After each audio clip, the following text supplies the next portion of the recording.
Shalom, shalom, everybody. How y'all doing? Welcome back to the next. I'm SHILO. What up? I'm out here. SHILO, I'm out here. I ain't. We here getting ready to read Miss ZORA Neale Hurston's book, Mules and Men. Mules and Men. We're on chapter 4, or chapter 4 of part 1, chapter 4. And we're going to push through it. So, when you come in, like, comment, subscribe, if you haven't, if you want to. Let's grow the channel. Just keep pushing. Try to keep some consistency going on whatever. So there's a lot of folklore, a lot of line up a nation going on up in here. Yeah, man. But it's all gravy. You know, that's what I went to my brother's house last night. Went to my little brother. My little brother started telling me some shit. It sounded just like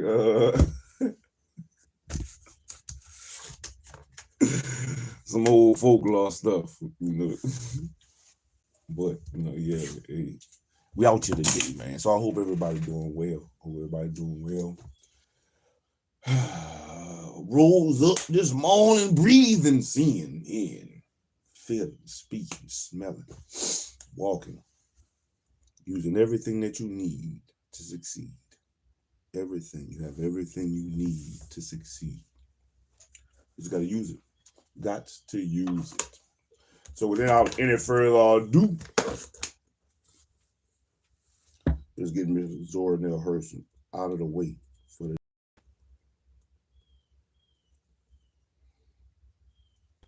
That when you come in, hit the say something in the comments so I can know the comments or the chat is working. Hit the chat so I can know the chat working. I'm out here. All right. Chapter 4.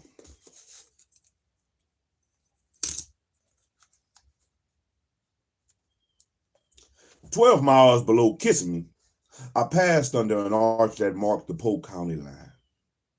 I was in the famed Polk County. How often had I heard Polk County blues? You don't know Polk County like I do. Anybody been there? Tell you the same thing too.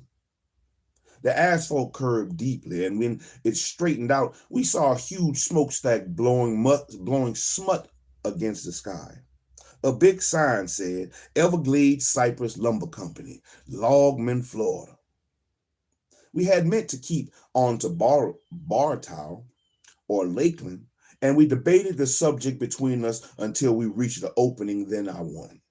We went in. The little Chevrolet was all against it. The 30-odd mile that we had come, it argued, was nothing but an appetizer. Lakeland was still 30 miles away, and no telling what the road held. But it sauntered in down the dark covered road and into the quarters, just as it had really wanted to come. We halted beside two women walking to the commissary and asked where we could get a place to stay, despite the signs all over that was a private property and that no one could enter without the consent of the company. One of the women named Babe Hill, and she sent me to her mother's house to get a room. I learned later that Mrs. Allen ran the boarding house under patronage of the company. Excuse me. I am butchering this morning. I am butchering it.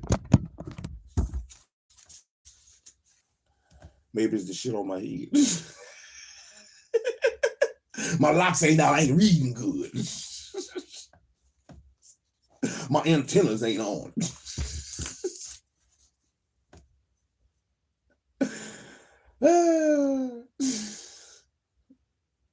One of the women was named Babe Hill, and she sent me to her mother's house to get a room.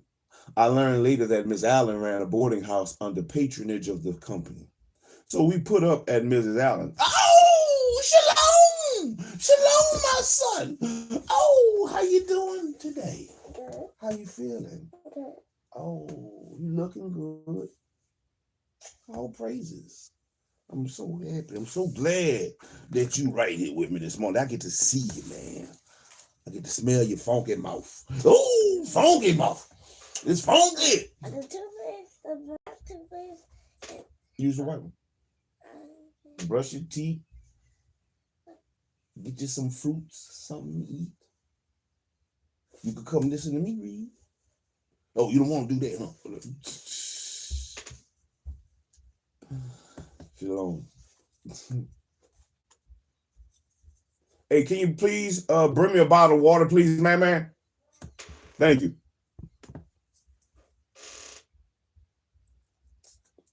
That night, the place was full of men, come to look over the new addition to the quarters. Very little was said directly to me, and when I tried to be friendly, there was a noticeable disposition to fend me off. This worried me because I saw at once that this group was several hundred Negroes from all over. The South was a rich field of folklore, but here was a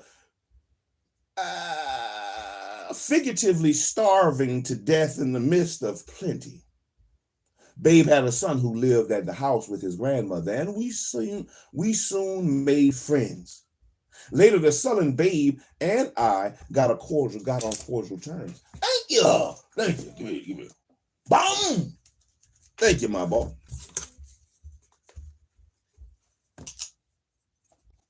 Thank you, Miss Childers. Try to push through and make it do what it do.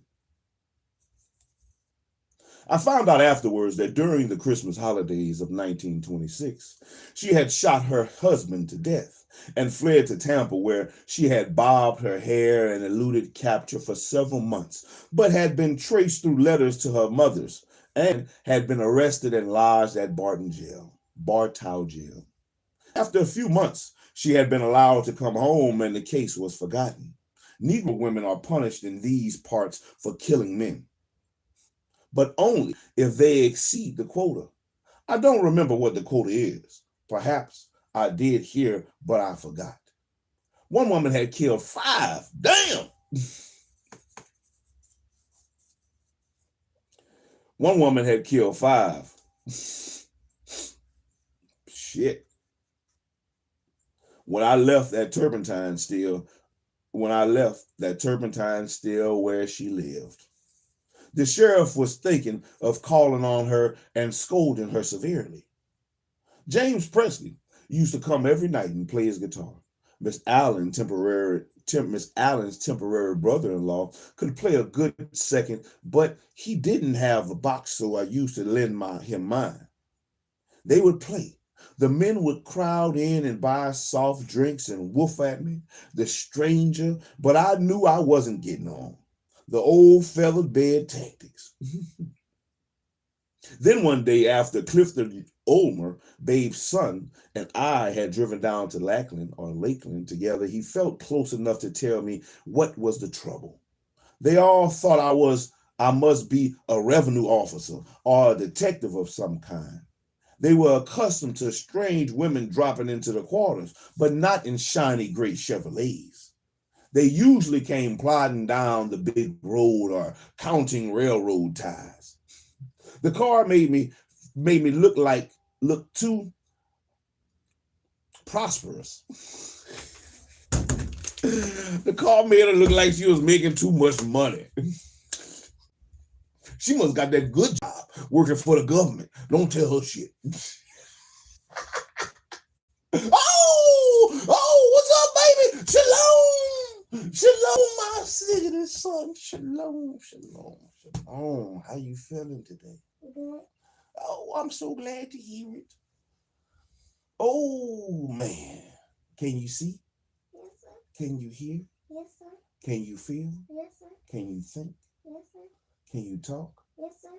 Can you walk? Yes, sir. Can you grab stuff sir. and hug daddy? Yes, sir. Then you have everything you need to succeed for the day, son.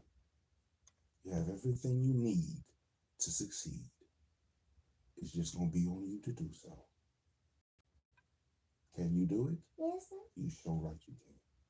And I'm going to be here to help you if you need it. That's what I'm here for. I love you. All right, let me finish reading. Hey, go brush your phone out, boy. Let me look at you. Let me look at you. Let me get a look. Oh, look at you. Looking handsome. Oh, handsome. Looking handsome. Everything you need, son. You have everything you need to succeed. So make the best of it. Use what you have. Use the time you have. Take advantage of the time you have and succeed at whatever you're trying to do. You got it? All right, my boy.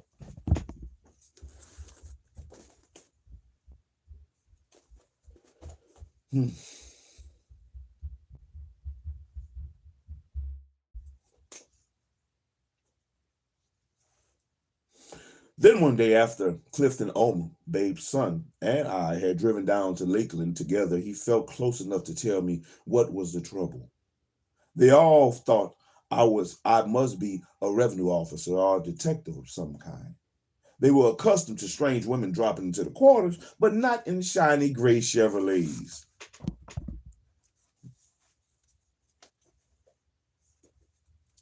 Hey, all praises, Joseph. Welcome, shalom. They usually come plodding down the big road or counting railroad ties.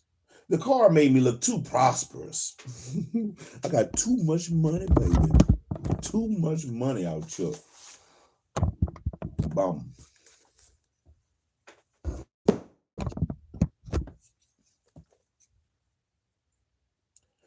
So they set me aside as different. And since most of them were fugitives from justice or had been done plenty of time, a detective was just the last thing they felt they needed on that job. I took occasion that night to impress the job with the fact that I was also a fugitive from justice, bootlegging. They were not behind me in Jacksonville, and they wanted me in Miami. They were hot behind me in Jacksonville, and they wanted me in Miami. So I was hiding out. That sounded reasonable. Bootleggers always have cars. I was taken in. The following Saturday was payday. They paid off twice a month, and pay night is big doings. At least one dance at the section of the quarters known as the Pine Mill, and 2 and 3 in the Big Cypress side. The company works with 2 kinds of lumber. You can tell where the dances are to be held by the fires. Huge bonfires of faulted logs and slabs are lit outside the house in which the dances are held. The refreshments are parched peanuts, fried rabbit, fish, chicken, and chitlins. Well, fried rabbit, oh. I ain't had no fried rabbit. I've eaten rabbit, but I don't eat that no more. I've eaten it in the past before I knew better. Fried rabbit, you can tell this whole country town. They've been frying rabbit and fish and chicken for years, generations. The only music is guitar music, and the only dance is the old square dance. James Presley is especially invited to every party to play. His pay is plenty of coon dick, and he plays. That boy want that shine. Some coon dick. Joe Willard. I forgot to tell my brother about the coon dick. Joe Willard is in great demand to call figures. He rebels occasionally, but he likes to dance too. But all of the fun isn't inside the house. A group can always be found outside about the fire, standing around and woofing and occasionally telling stories. The biggest dance in this particular pay night was over the Pine Mill. James Presley and Slim assured me that they would be over there, so Clifton Omer took me there. Being the reigning curiosity of the job, lots of folks came to see what I do. So it was a great dance. The guitars cried out, Polk County, Red River, and just instrumental hits with no name. They still are playing by all good box pickers. The dancing was hilarious, to put it mildly, and Babe, Lucy, Big Sweet, East Coast Mary, and many others of the well-known women were there. The men swung them lustfully, but nobody asked me to dance. I was just crazy to get into the dance too. I had heard my mother speak of it and praise square dancing to the skies, but it looked as if I was doomed to be a wallflower, and that was a new role for me. Even Clifton didn't ask me to dance. I was so jolly too. At the end of every set, Joe Willard would trick the men. Instead of calling the next figure as expected, he'd bawl out, "Grab your partners and march up to the table and treat." Some of the men did, but some would bolt for the door and stand about the fire and woof until the next set was complete.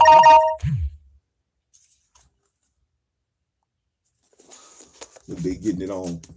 Let me see. My bad. Let me see if y'all can see. Look, he got his hands on her ass. It was throwing them around lustfully. Ooh, out there getting it. Lustfully. Put your hands up on your hip. Lustfully. Oh, man. I went outside to join the woofers, since I seemed to have no standing among the dancers. Not exactly a hush fell about the fire, but a lull came. I stood there awkwardly, knowing that the too ready laughter and aimless talk was a window dressing for my benefit. The brother in black puts a laugh in every vacant place in his mind. His laugh has 100 meanings. It may mean amusement, anger, grief, bewilderment, chagrin. What is that? What the hell is chagrin? Let's see what that. Shalom. Chagrin. Chagrin.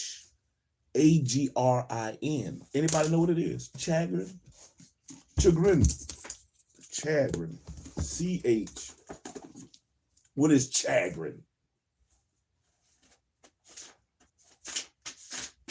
Chagrin.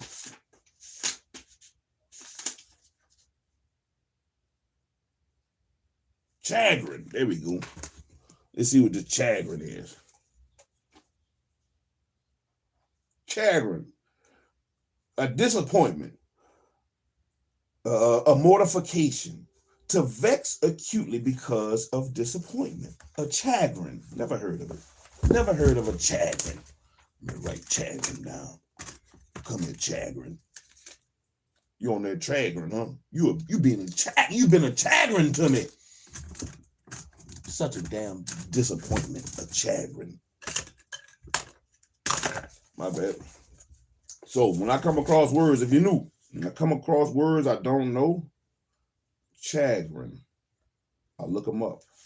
A disappointment. Don't be a chagrin in here in the chat. Don't be a chagrin in the chat. His laugh has 100 meanings.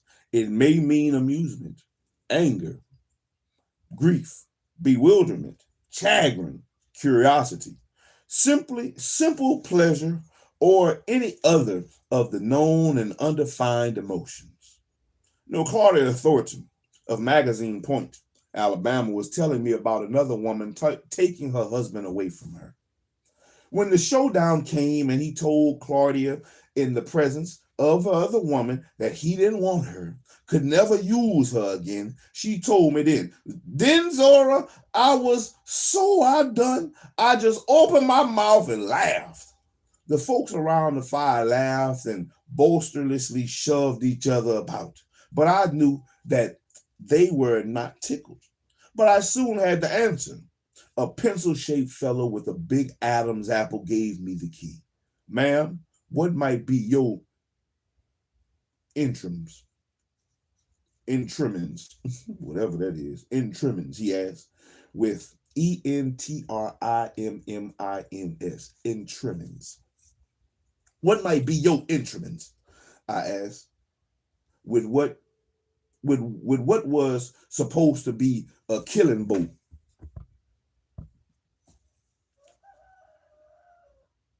My what? Your instruments. intitulum. The intitulum gave me the clue. Oh, my name is ZORA HURSTON. And what may be yours? The intitulum. More people came closer quickly. My name is Pitts, and I'm so glad to meet you. I asked Clifton to knock me down to you, but he wouldn't make me acquainted. So I'm making myself acquainted. I'm glad you did, Mr. Pitts. Sure enough, Aukley. Yeah, I wouldn't be saying it if I didn't mean it. He looked me over shrewdly, and I see that, oh shit. I see that last crap you shot, miss, and I feed you. I laughed heartily.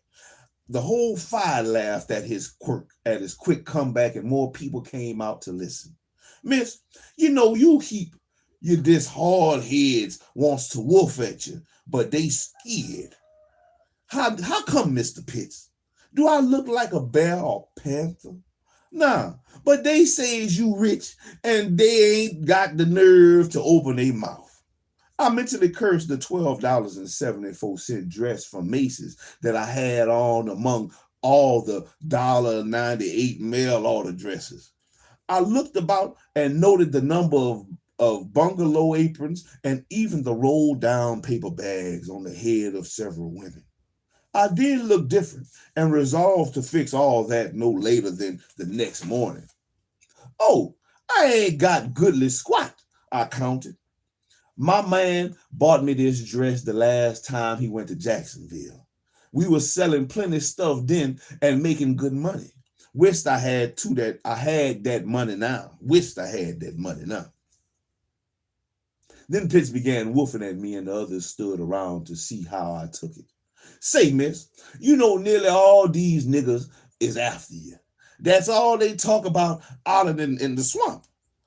You don't say. Tell them to make me know it.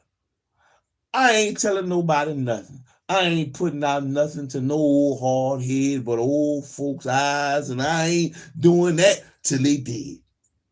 I talks for number one, second stanza.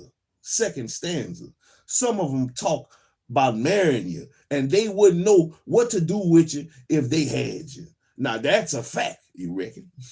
You reckon? I know they wouldn't. They expect you to get out the bed and fix them some breakfast in a bucket. That's because they don't know no better. They thin-brained. Now me, I wouldn't let you fix me no breakfast. I get up and fix my own, and then what make it so cool, I fix you something and set it on the deck of the cook stove so you could get it when you wake up. This means these men don't even know how to talk to nobody like you. That boy simping. Or you gonna do that every morning, my boy? Every morning you gonna get up and cook her breakfast and leave it on the stove top for her till she get ready, my boy? That's what you gonna do? Huh, Clifton? Not Clifton. What's that boy's name?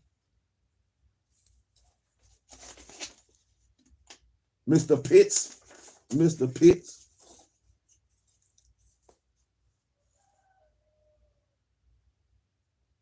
If you was to ask these niggas something, they'd answer you yeah or nah.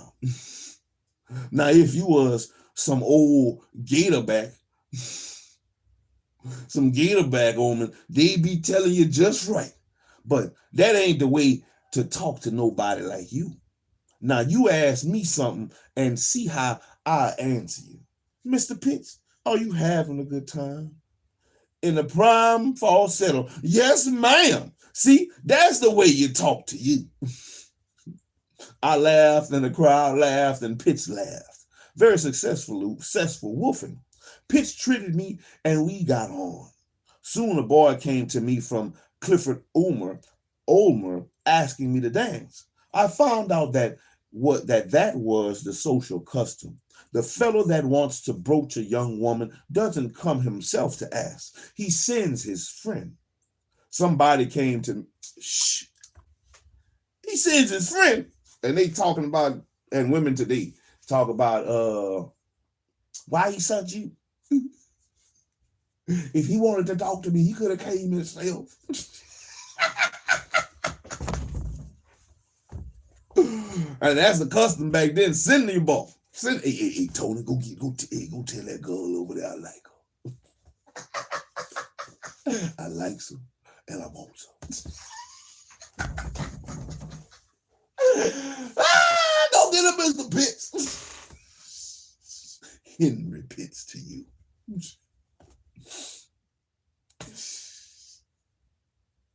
Somebody came to me for Joe Willard, and soon I was swamped with bids to dance.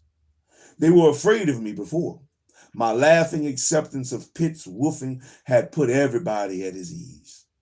James Presley and Slim spied noble at the orchestra. I had the chance to learn more about John Henry, maybe. So I strolled over to James Presley and asked him if he knew how to play it. I'll play it if you sing it, he countered. So he played, and I started to sing the verses I knew. They put me on the table, and everybody urged me to spread my jank. Spread it, girl. What's a jank? 3. Spread my jank. 3. It means have a good time. Spread my jank, so I did the best I could. Joe Willard knew 2 verses and sang them. Eugene Oliver knew 1. Big Sweet knew 1.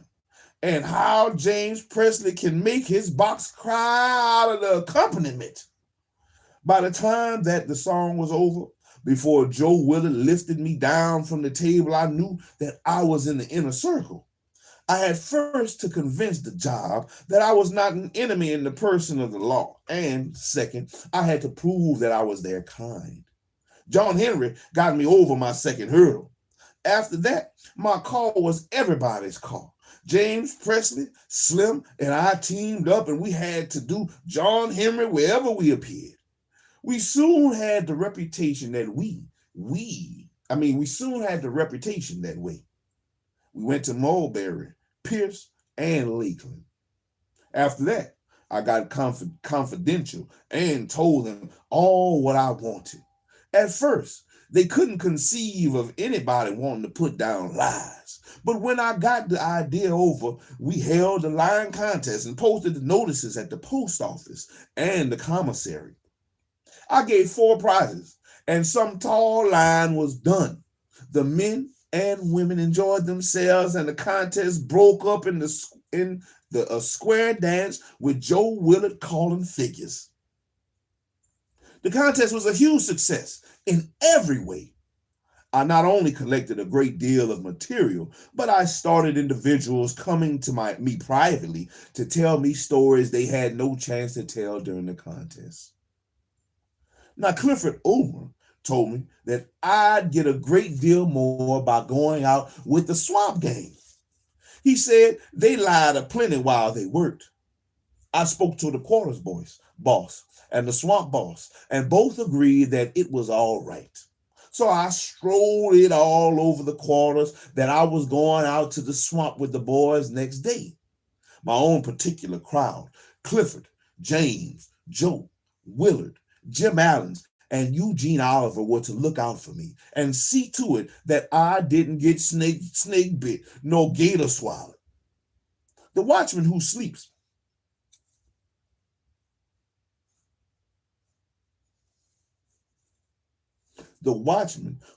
out in the swamps and gets up steam in the skitter every morning before the men get to the cypress swamp had been killed by a panther 2 weeks before. But they assured me that nothing like that could happen to me, not with the help I had. Having watched some members of that swamp crew handle axes, I didn't doubt for a moment that they could do all they said. Not only do they chop rhythmically, but they do a beautiful double twirl around their heads with the ascending axe before it begins that accurate and bird-like descent. They can curl their axes great distances and behead moccasins or sink the blade into an alligator's skull. In fact, they seem to be able to do everything with their instrument that a blade can do.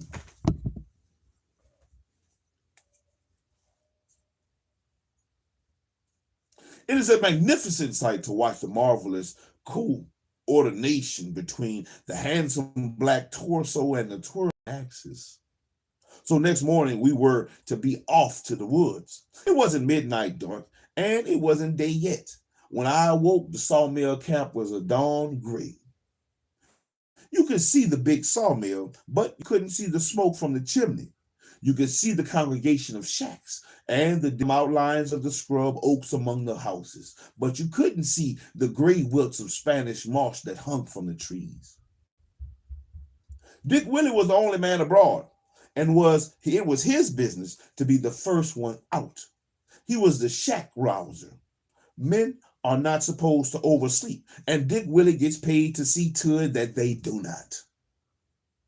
Listen to him singing as he goes down the line. Wake up, bullies, and get on the rock. Tain't quite daylight, but it's 4 o'clock.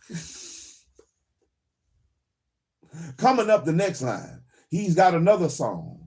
Wake up, Jacob, days are breaking.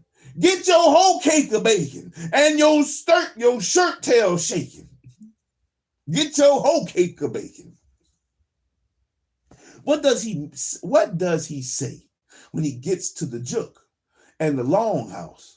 I'm fixing to tell you right now what he says. He raps on the floor of the porch with a stick and says, aha! What make the rooster crow every morning at sun up? That's to let the pimps and rounders know the working man is on his way. About that time, you see the light in every shack. Every kitchen is scorching up fat back and whole cake. Nearly every skillet is full of cornbread, but some like biscuit bread better. Break your whole cake half in two. Half on the plate, half on the dinner bucket. Throw in your black-eyed peas and fat meat left from supper, and your bucket is fixed. Pour meat grease in your plate with plenty of cane syrup. Mix it and sop it with your bread. A big bowl of coffee, a drink of water from the tin dipper in the pail. Grab your dinner bucket and hit the grit. Don't keep the straw boss waiting. This morning, when we got to the meeting place, the foreman wasn't there. So the men squatted along the railroad track and waited. Jim Willard was sitting with me on the end of the cross tie when he saw Jim Presley coming in a run with his bucket and jumper jacket. Hey, Jim, where's the swamp boss? He ain't got here yet? He's ill, sick in bed, I hope, but I bet he'll get here yet. Oh, he ain't sick. I bet you a fat man he ain't. How come? Somebody asked him and Joe answered, man, he's too ugly. If a spell of sickness ever tried to slip up on him, he'd scared into the 3-week spasm. Blue Baby stuck in his oar and said, he ain't so ugly. You all just ain't seen no real ugly man. I seen a man so ugly till he could get behind a gypsum, weed, and hatch monkeys. Everybody laughed and moved closer together. Then Officer Richardson said, I seen a man so ugly till they had no spread of sheet over his head at night so sleep could slip up on him. I laughed some more. Then Clifton Umar said, I'm going to talk with my mouth wide open. Those men y'all talking about wasn't ugly at all. Those was pretty men. I knowed one so ugly till you could throw him in the Mississippi River and skim ugly for 6 months. Give Cliff the little log. Jim Allen said, he done told the biggest lie. He ain't lying. Joe Morton told him, I know that same man. He didn't die. He just ugly the way. They laughed a great big old caca laugh and got closer together. Look in here, folks, Jim Presley exclaimed. We's a half hour behind schedule and no swamp boss and no long train here yet.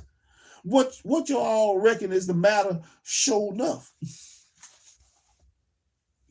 Must be something terrible when white folks get slow about putting us to work. Yeah, says good black. Back in slavery, old master was out in the field sort of looking things over when a shower of rain come up. The field hands was glad it rained so they could knock off for a while. So one slave named John says, more rain, more rest. Old master said, what'd you say? John says, more rain, more grass. There goes the big whistle. We ought to more rain, more grass. There goes the big whistle. We ought to be out in the woods almost. The big whistle at the sawmill boomed and shrilled, and pretty soon the long train came racking along. No flats for logs behind the little engine. The foreman dropped off the tender as the train stopped. No logging today, boys. Got to send the train to the Everglades to fetch up and the track gang and their tools. Lord, we got an off day. Joe Willis said, trying to make it sound like he was all put all out about it. Let's go back, boys. Sorry you won't get the swamp, Zora. Oh no, the foreman said. Y'all had better get over to the mill and see if they need you over there. And he walked on off, chewing his tobacco and spitting his juice. The men began to shoulder jumper jackets and grab hold of buckets. Alan asked, ain't that a mean man? No work in the swamp and still he won't let us knock off. He means all right, but I done seen meaner men than him, said Handy Pitts. Where? Oh, up in Middle Georgia. He had a straw boss. And he was so mean that when the baller burst and blowed some of the men up in the air, he docked them all for the time they was off the job. Touch hung up and said, over on the East Coast, I used to have a road boss, and he was so mean, and times were so hard till he laid off the hands of his watch. Wiley said, he's almost as bad as Joe Brown. He used to work in his mind, and he was so mean till he wouldn't give God the honest prayer without snatching back amen. Alma says, Joe Wiley used to use a big liar as you is a man. Woo-wee, boy, you moles him. But let me tell you a sure enough tale about old Massa. Go ahead and tell it, Cliff, shouted Eugene Oliver. I love to hear old tales about old Massa and John. John Show was a smart nigga. So Cliff Omer went on. You know, before surrender, old master had a nigga named John. And John always prayed every night before he went to bed. And his prayer was for God to come get him and take him to heaven right away. He didn't even want to take time to die. He wanted the Lord to come get him just like he was, boot, sock, and all. He get down on his knee and say, oh Lord, it's once more and again your humble servant is knee bent and body bowed. My heart beneath my knees and my knees in some lonesome valley, crying for mercy while mercy can be found. Oh Lord, I'm asking you to be in the humblest way I know how to be. Please, as to come in your fiery chariot and take me to your heaven and its immortal glory. Come, Lord, you know I have so much a hard time. Oh, Master works me so hard and don't give me no time to rest. So come, Lord, with peace in one hand and pardon in the other, and take me away from this sinful, sorrowful world. I'm tired and I want to go home. So one night, old Master passed by John's shack and heard him begging the Lord to come get him in his fiery chariot. John meant the thing. So he goes on up to the big house and got himself a big sheet and come on back. He throwed the sheet over his head and knocked on the door. John quit praying and asked, who that? Old Master said, it's me, John, the Lord. Done come with my fiery chariot to take you away from this sin-sick world. Right under the bed, John had business. He told his wife, tell him, I ain't here, Lizzie. And first, Lizzie didn't say nothing at all, but the Lord kept right on calling John. Come on, John, and go to heaven with me where you won't have to plow no more furrows and hold no more corn. Come on, John. Lizzie says, John ain't here, Lord. You have to come back after another time. Lord says, well then, Lizzie, you'll do. Lizzie whispers and says, John, come out from underneath that bed and go on with the Lord. You've been begging him to come and get you. Now go on with him. John back under the bed, not saying a mumbling word. The Lord out on the doorstep kept on calling. Lizzie says, John, I thought you were so anxious to go to heaven. Come out and go with God. John says, don't you hear him say you'll do? Why don't you go with him?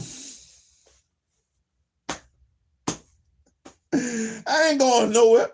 You's the one be whooping and hollering for him to come get you. And if you don't come out from under that bed, I'm going to tell God you's here. Old master making out he's God says, come on, Lizzie, you'll do. Lizzie says, oh, Lord, John's right here. He underneath the bed. Come on, John, and go to heaven with me and his immortal glory.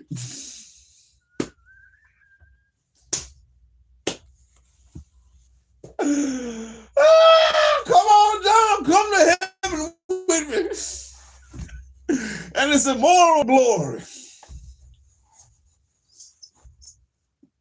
John crept out from under the bed and went to the door and cracked it.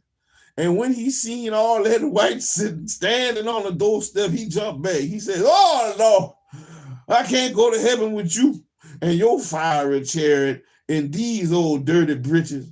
Give me time to put on my Sunday pants. All right, John, put on your Sunday pants. John fooled around just as long as he could, changing them pants.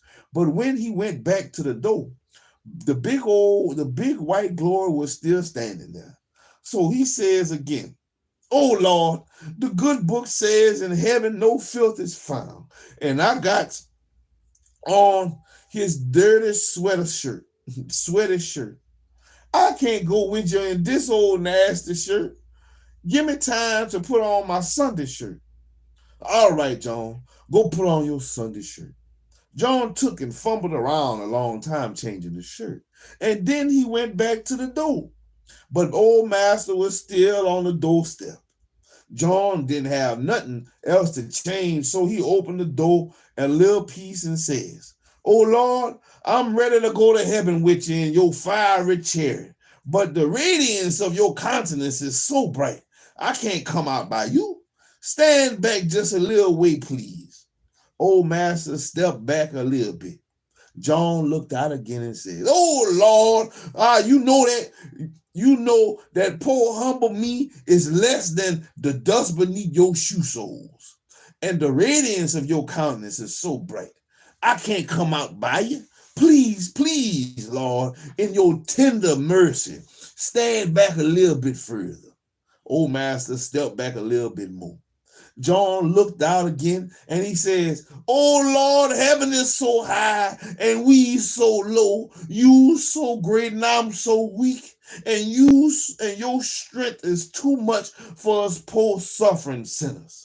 So once more and again, your humble servant is knee bent and body bowed, asking you one more favor before I step on to your fiery chariot and go to heaven with you and wash your glory.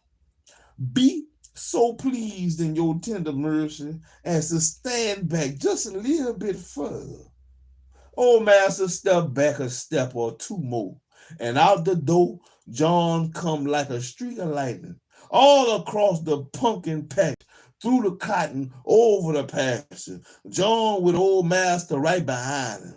By the time they hit the cornfield, John was ahead of old master. But in the shack, one of the children was crying, and she asked Lizzie, Mama, you reckon God gonna keep gonna catch Master, gonna catch Papa and carry him to heaven with him? Shut your mouth talking foolishness. Lizard clashed at the child. You know the Lord can't outrun your pappy, especially when he barefooted at that.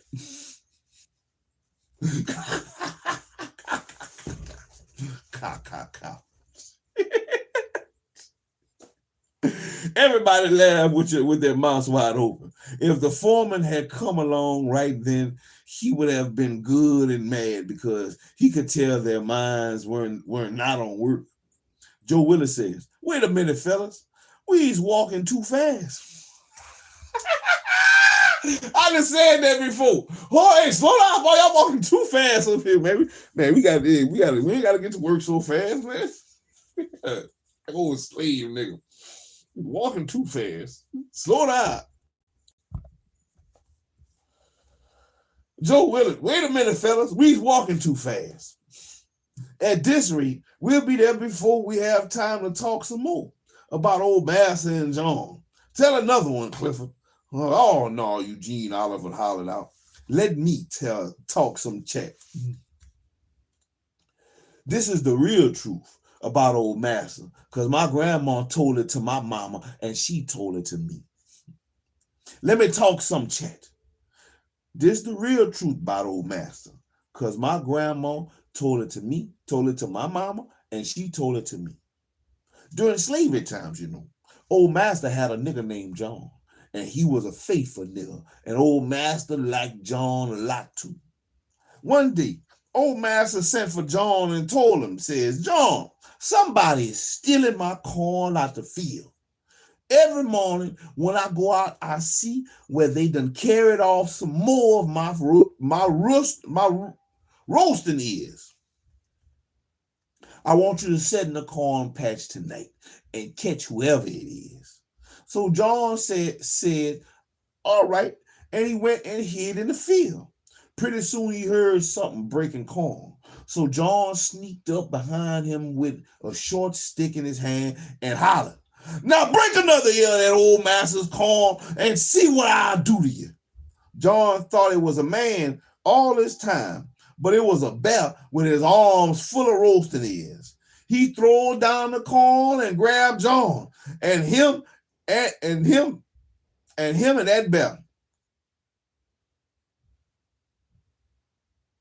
He threw down the roasting. He threw down the corn and grabbed John and him and that bear. John, after a while, got loose and got the bear by the tail with the bear trying to get to him all the time. So they run around in a circle all night long. John was tired, but he couldn't let go of the bear's tail. The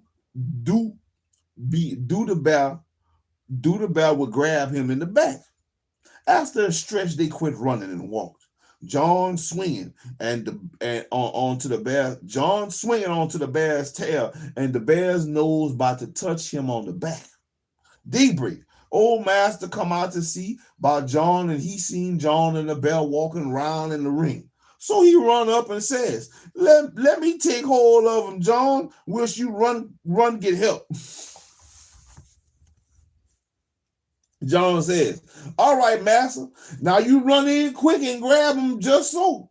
Old Master run and grab hold of the bear's tail and said, "Now, John, you make haste and get somebody to help us." John staggered off and sat down on the grass and went to fanning himself with his hat. Old Master was having plenty trouble with the bear, and he looked over and seen John sitting on the grass, and he hollered, "John, you better go get help or else I'm going to turn the bear loose." John says, "Turn him loose then." That's what I tried to do all night long, but I couldn't.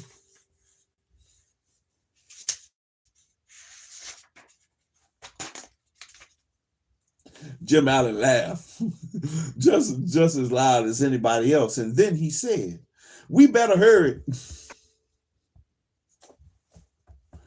We better hurry on to work before the buckra get in behind us." "Don't never worry about work," Jim Presley. There's more work in the world than there is anything else. God made the world and the white folks made work. Yes, indeed. God made the world and the white folks made work. God made the world and the white folks made work. Oh, shit.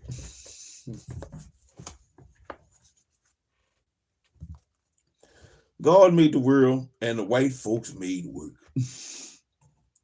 Yeah, they made work, but they didn't make us to do it, Joe Willard put in. We brought that on ourselves. Oh, yes, the white folks put us to work too, said Jim Allen.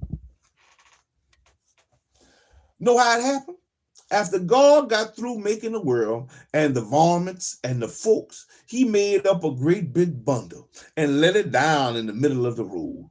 It laid there for thousands of years. Then old Missus said to old Master, go pick up that box.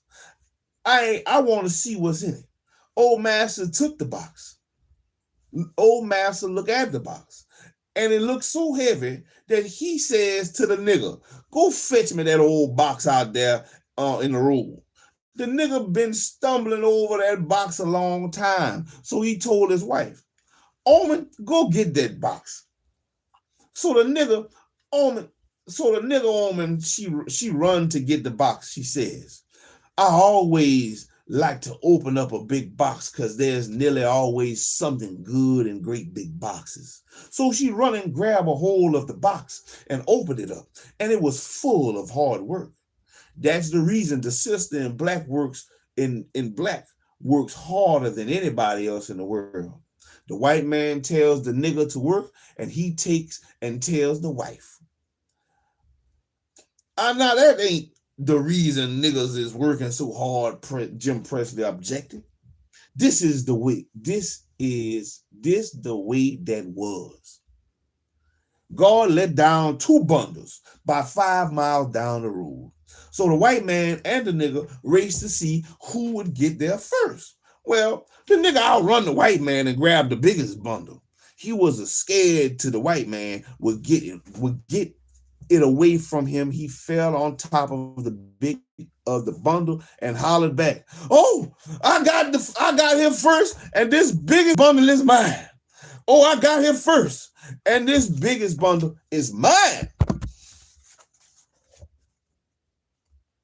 The white man says, "All right, I'll take your leavings," and picked up the little tinchy bundle laying in the road. When the nigga opened up his bundle, he found a pick and shovel and a hoe and a plow and chop axe. And then the white man opened his bundle and he found a writing pen and ink. So ever since then, the nigga been out in the hot sun using his tools, and the white man been sitting up figuring out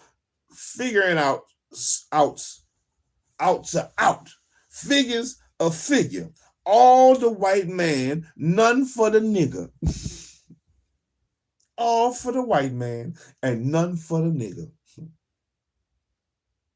Oh, let me spread my mess. This is Will Richardson's doing this lie.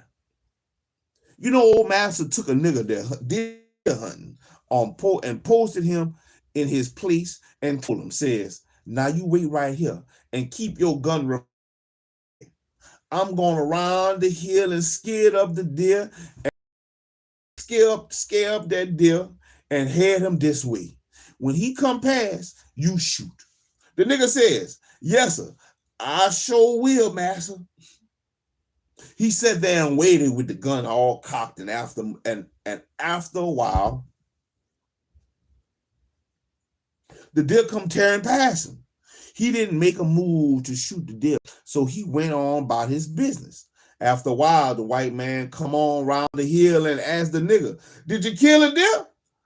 The nigga says, I ain't seen no deer pass here yet. Master says, yes, you did. You couldn't help but see him. He come right this way. Nigga says, well, I sure ain't seen none. All I seen was a white man come along here with a pack of chairs on his head, and I tipped my hat to him and waited for the deal. Some color folks ain't got no sense. And when I see him like that, I say, my race, but not my taste. My race, but not my taste. And that was chapter 4. That was chapter 4 of Mules and Men by ZORA Neale Hurston. By Miss ZORA Neale Hurston, man. You only have one word to look up. Charmin. Chamrin. Chamgin. What is that? I wrote it down. Good word we looked up. Chagrin. Chagrin. Don't be on that chagrin. Yeah, that was I read better. I read better than that one. I read better getting the dialogue or the dialect together. Ooh wee. Oh man. But hey, I'm glad for everybody who stopped in today. I appreciate it. Thank you for the comments in the chat, everybody. So I know the chat working and engagement does help the page. I appreciate the engagement.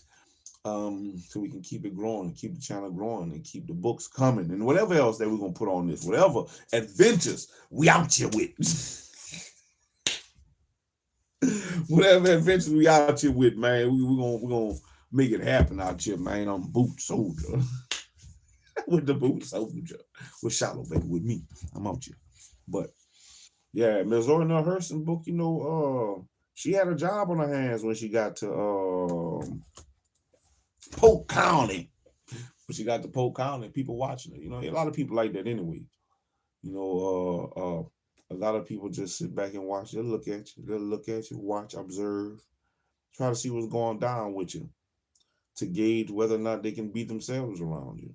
You know, that happens. It still happens. I do it. I gauge whether or not I can beat myself around people. You know, similar to how the people was gauging ZORA. You know, shit.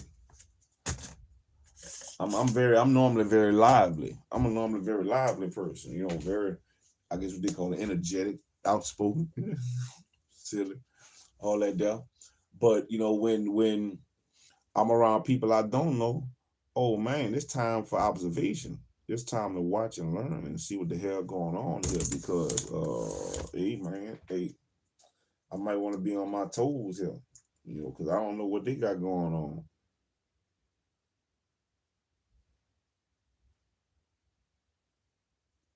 Thank you, Stephen. Thank you. Appreciate it. Yeah, I'll try to be back in the morning. As long as I wake up around, all praises, as long as the Most High see fit to let me rise up out of my slumber. And don't take me to that immortal glory. As long as the oh Lord, your humble servant.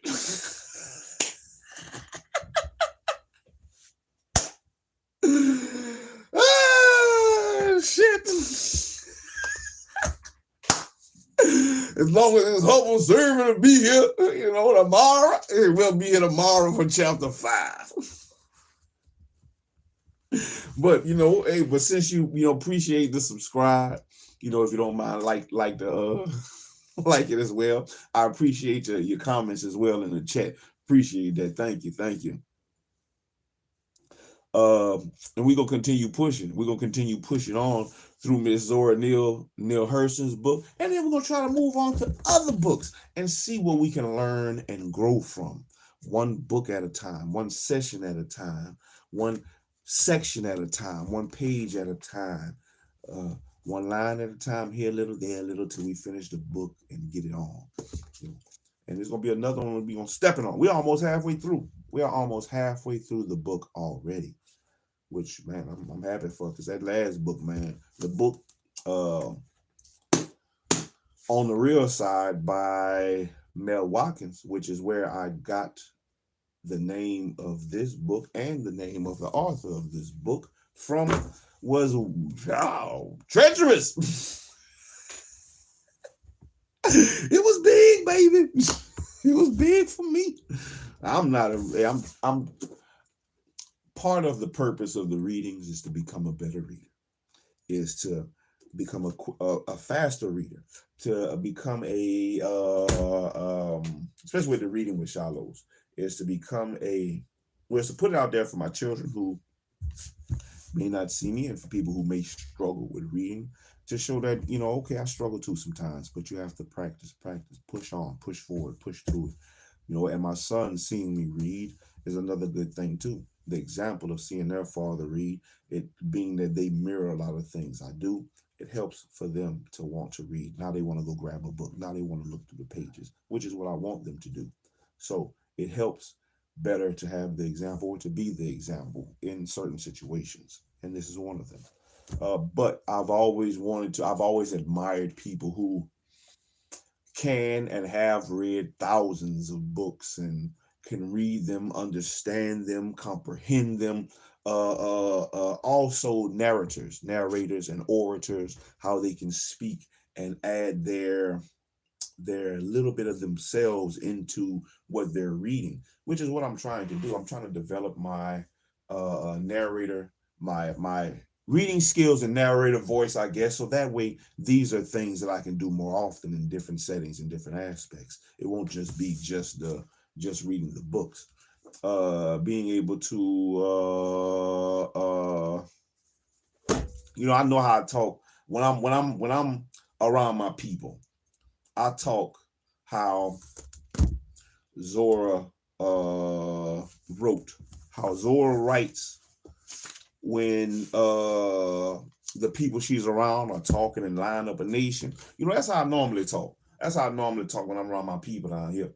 But the words in books aren't always written that way. The words in books are written more what would be considered a more or what I would consider to be more of a professional speaking way, or what would be considered, I guess, a professional speaking way. So the ability to read and speak it or read it as it is and give it life is an ability I'm trying to grasp hold of. And on top of grasping hold of that ability, I'm trying to nurture that ability and grow that ability. And man, let it be heard. A lot of people don't like to read. I know I was one of them. I hate reading. No, I hate reading. But hearing myself read it, it's like somebody's reading to me. So it helps me to understand what I'm reading better. It helps me because I have a vivid imagination. So it helps me. I can get the picture. I can see it better. And since I can see it in my mind, the way the things are being explained or the way I'm hearing the things being explained, I can hear it and visually put an image of the scene. And I don't know, I just understand it a little better. It makes me understand it better. So, hey, but I like also being a book stepper. Head book buster. I'm down to 21 books. Well, I'm more than that, but since I've started the reading with SHILOs, I have read 21 books. This will be my 22nd book that I have read, and man, I'm proud of myself. I'm proud of myself for that. So I know I've read way more books than that. I just never kept track of them. So, but that's what I'm doing now. Keeping track, moving forward, seeing what we can learn and grow from, becoming a better man, a better father, better brother, better nephew, cousin, just all around better. And a lot of times, the things that are in a lot of these books, it may be something that that can help you a lot more than Facebook, Instagram, whatever these social media devices that people are on all the time. I'm on this one, but like I said, I'm trying to do multiple things. And if money comes from it, I'll take that shit too. Give it up. But yeah, man, this book so far has been a good one. A lot of giggles, a lot of laughter. I wish I could read it to you a lot more fluently. but we're going to push through regardless, whether fluent or not. Whatever stumbles I make, I'm going to stumble through, I'm going to push through, and we're going to keep pushing until we finish Ms. Zora Neale Hurston's book, Mules and Men, and any other book after that. So thank y'all for sitting with me. Thank y'all for chopping it up with me. Till next time, it's been Reading with Shiloh, man. Shiloh out. Shalom. I'm out here.